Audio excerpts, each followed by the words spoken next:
আউযু বিল্লাহি নাকুনা মিনাল জাহিলিন। সম্মানিত দর্শকবৃন্দ, আপনাদের সকলকে জানাই সালামুন আলাইকুম। আমি নির্দোষীদের অনুসারী একজন মুসলিম। নির্দোষী কারা? 21 নম্বর সূরা আল আম্বিয়া এর 73 নম্বর আয়াতে আল্লাহ বলে দিয়েছেন সকল নবীরা, তাদের সঙ্গী সাথী সকল রাসূলরা, তাদের সঙ্গী সাথী সিদ্দিকিন, শুহাদা, সালেহিন, এরা সবাই।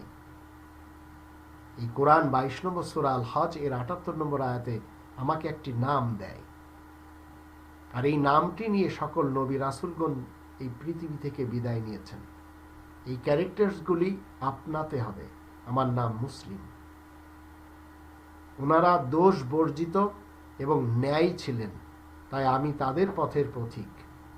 আমি আমার রবের দাস, তাই ওনাদের বলে দেওয়া পথকে অনুসরণ করি।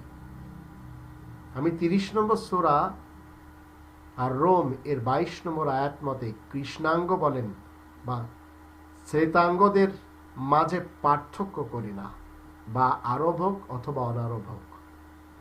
আমি 17 নম্বর সূরা বানী ইসরাইলের 70 নম্বর আয়াতের দৃষ্টিতে সবাইকে সম্মান করি, হোক সে হিন্দু, বৌদ্ধ, খ্রিস্টান, জৈন, মুসলমান শিয়া, মুসলমান সুন্নি, মুসলমান সালাফি, মুসলমান কাদিয়ানি, যেই হোক না কেন। আমি এই আয়াতের দৃষ্টিতে রাজা প্রজা, ধনী গরিব সকলকে এক চোখে দেখি। তাই আমি নির্দোষীদের অনুসারী, সকল নবী রাসূলদের অনুসারী, একজন মুসলিম মাত্র।